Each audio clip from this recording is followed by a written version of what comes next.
உன்னிடத்தில் பெருகும் போது தந்திரமாக உறவாடினார்கள். ஆமாலையா? ஆனால் இப்போது நீ எத்தனை முறை மன்றிட்டாலும் மன்றாடினாலும் உன்னிடத்தில் நல்பதலே வந்து சேர்வது அல்ல. விலகுதா? ஆனால் நான் அழிக்க மாட்டேனா? சற்று தாமதமாக உள்ளாய். இதை மட்டும்தான் உன்னிடத்தில் வந்து சேர்க்கிறது. ஆனால் உன்னிடத்தில் ஒற்றொரு பயம் வந்ததல்ல. விலகுதா? ஆனால் உன்னால் என்ன செய்வது என்பதை மீண்டு எழுந்து வர முடியல. பள்ளத்தில் விழுந்து சிக்குவது போல் சிக்கிக் கொண்டாய்.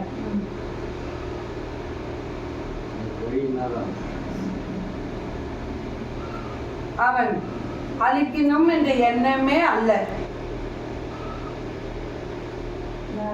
விலகுதா? உன்னிடத்தில் கொடுக்கணும் என்ற எண்ணமே அல்ல. ஏனென்றால் நீ அவ்விடத்தில் அழிக்கும் போது ஒருவருக்கும் அறியாமல் அழித்தாய். ஆமல்லையா?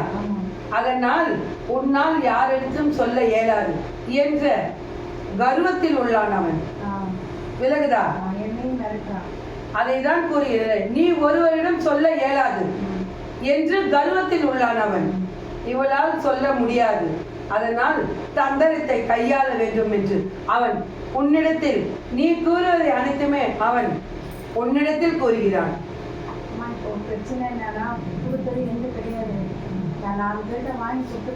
ஆனாலும் அவனிடத்தில் அப்படி அழிக்க அல்லையே. விலகுதா? உன் கையில் இருந்து அழித்தது போலதானே அழித்தாய். இல்லை, அவனுக்கு தெரியும், பக்கத்துலதான் வாங்கிட்டான். அவன் தந்திரமாக நீ அழிக்கிறாய் என்று நினைத்துக் கொண்டான். விலகுதா? அதனால் ஒருவரிடத்திலும் அவனுக்கு ஒருவரும் அறியாது. ஆனால் உன்னை அனைவருக்கும் அறியும். அதனால் தந்திரத்தை கையாண்டிக் கொள்கிறான். இக்கடியில் அவன் பேரை ஊத்துக்கொள்.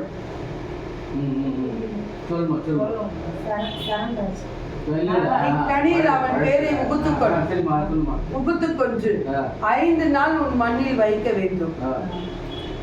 உன் இல்லறத்தில் என் பூஜையில் என் காலுக்கடியில் வைக்க வேண்டும். வைத்து வச்சு இக்கனியை அழித்து வா. அவன் எண்ணம் எவ்வாறு உள்ளது என்பதை முழுவதுமாக தெரிந்து கொண்டு அதை பெறுவது எவ்வாறு என்பதை அறிந்து கொள்கிறான். விலகுதா? கூறு.